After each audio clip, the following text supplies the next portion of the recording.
간멘 에세이. 사도들 외에는. 어떤 말씀은 익히 알았던 내용이지만 어느 날 문득 새롭게 다가올 때가 있습니다.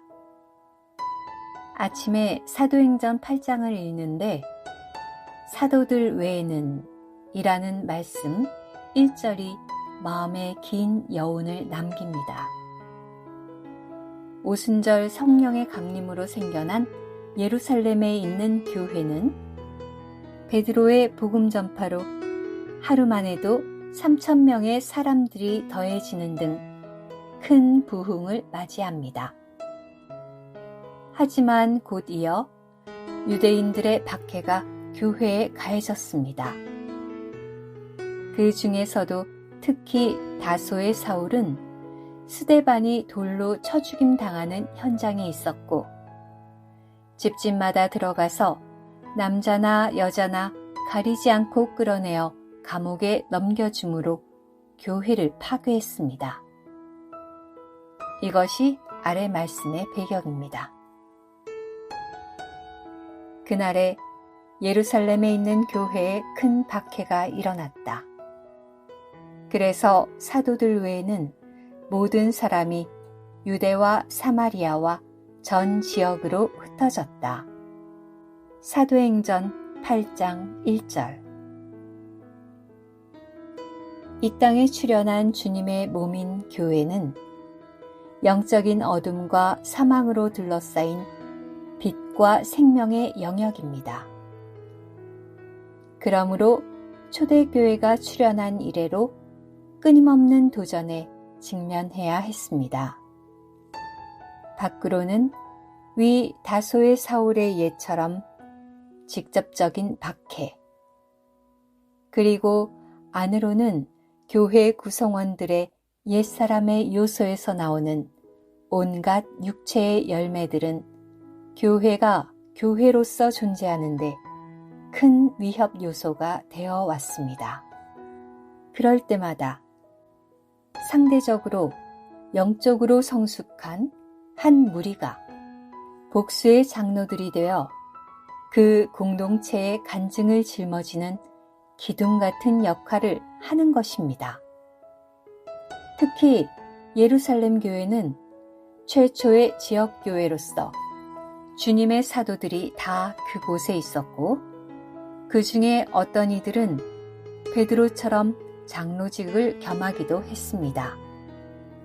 사도 바울도 회심 후에 자신이 예루살렘 교회를 방문했던 기억을 떠올리며 기둥같이 여겨지는 야고보와 게바와 요한이라고 표현한 적이 있습니다. 이들이 바로 위 사도들이었습니다. 그러나 지나간 교회의 역사와 우리 주변에서 일어나는 일들을 통해 배울 수 있는 것은 이런 임명된 인도 직분, 기둥들조차도 때로는 흔들릴 때가 있다는 것입니다. 어떤 이유에서건 이처럼 기둥이 흔들릴 때 그 교회, 특히 어린 성도들은 큰 영향을 받기 마련입니다. 그렇다면 신앙의 여정 가운데에서 사람들은 왜 흔들리며 어떻게 해야 견고한 지체로 끝까지 서 있는가? 라는 물음과 함께 여러 유형의 단상이 떠오릅니다. 먼저 그 당시 예루살렘 교회의 기둥이었던 야고보는 자신 안에 있던 유대교의 잔재로 인해, 그리고 또 다른 기둥이었던 베드로는 훗날 그의 위선으로 인해 하나님의 집의 기둥으로서 흠결을 보였습니다. 신약 성경 회복력 각주는 관련 부분을 이렇게 설명합니다. 갈라디아서 2장 11절에서 14절, 사도행전 21장 18절에 비춰볼 때 교회 안의 인도 직분은 조직적인 것이나 영구적인 것이 아니라 오히려 영적인 것이며 인도하는 이들의 영적인 상태에 따라 변동된다는 것을 암시한다. 둘째, 교회를 인도하던 이가 내면에 숨겨졌던 야심이 드러나서 그리스도의 몸을 건축하는 신약의 사역과 다른 길을 가게 되거나 혹은 도덕적인 흠결이 드러날 때 그의 기둥으로서의 기능은 사실상 끝나게 됩니다. 셋째, 일제강점기의 신사참배나 1980년대 중국 본토에서 겪었던 공산정부의 기독교 탄압으로 인해 교회 인도자들이 한꺼번에 투옥되었을 때 교회는 큰 위기를 겪었습니다. 이런 상황에서 일부 인도자들의 변절은 교회에게 큰 실망이 되었고 반대로 박해 중에도 여전히 신앙을 지킨 경우는 오히려 교회에게 큰 위로와 격려가 되었습니다. 관련하여 워치만니 형제님은 이처럼 사람이 유동하는 것은 다음 세 가지 기본적인 원인 때문이라고 분석하고 있습니다. 첫째, 사람이 감정에 속해 있기 때문이다. 둘째, 사람이 손실을 두려워하고 십자가의 고통을 두려워하며 자신의 쾌락만을 추구하기 때문이다. 셋째, 사람을 두려워하고 사람이 싫어하는 것을 두려워하며 다른 사람의 기쁨을 구하고 환경의 즐거움을 구하기 때문이다. 이것이 사람이 경과하지 못한 기본적인 원인이다.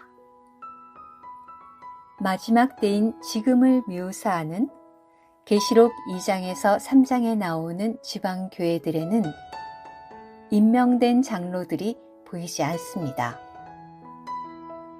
단지 7별이 7교회의 전달자로 언급되고 있습니다. 그러므로 자신이 비록 임명된 장로가 아닐지라도 주님께서 주권적으로 허락하신 그 환경 속에서 최선을 다해 빛이신 하나님과 하나 될 때 누구든지 교회 타락의 어두운 밤에 빛을 발하는 존재가 될 수 있고 또한 그가 곧 기둥입니다. 언제부터인가 개인적으로 다음과 같은 계시록 3장 12절을 믿음 생활의 목표로 삼아왔습니다. 이기는 이는 내가 나의 하나님의 성전에 기둥이 되도록 하겠다. 그가 결코 나가지 못할 것이다. 나는 나의 하나님의 이름과 새 예루살렘의 이름, 그 사람 위에 기록할 것이다.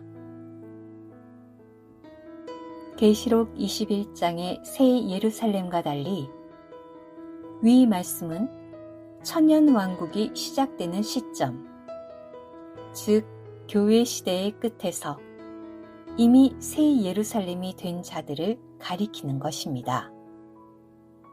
이런 기둥이 되려면 그 사람 안에 하나님의 성전과 깊이 건축된 실제가 있어야 할 것입니다. 또한 성막 건축에 쓰인 아카시아 나무처럼 기질이 처리된 견고한 인성, 성격이 요구됩니다. 또한 더 많은 금의 요소들, 신성이 그 존재 안으로 분배되고 더해져야 합니다. 기둥과 관련하여 이런 기준들을 묵상할 때 자신의 현 상황은 너무나 표준에 미달된다는 것을 시인하지 않을 수 없습니다. 그러나 이 아침에 낙심하지 않고 주님의 긍휼을 앙망합니다. 매일 아침 최선을 다하여 주님께 나아가 주님의 영광을 바라보고 반사하기를 사모합니다. 또한 주변의 지체들과 실제적인 방면에서 동역하는 것을 배우기 원합니다. 오 주님, 당신만이 우리의 견고한 성이시요 요새이십니다. 다른 것은 다 흔들려도 당신의 구속과 부활 생명과 건축된 교회와 진동치 못할 왕국은 견고함을 믿습니다. 오 주님, 우리로 그 실제와 깊이 연합되게 하옵소서. 우리 안에 아직 남아있는 어둠과 사망의 요소를 씻어 주옵소서. 그리하여 우리 모두가 이 어둠의 세상에서 빛 대신 당신으로 적셔지게 하시고 빛을 비추는 정금산이 되게 하옵소서. 아멘.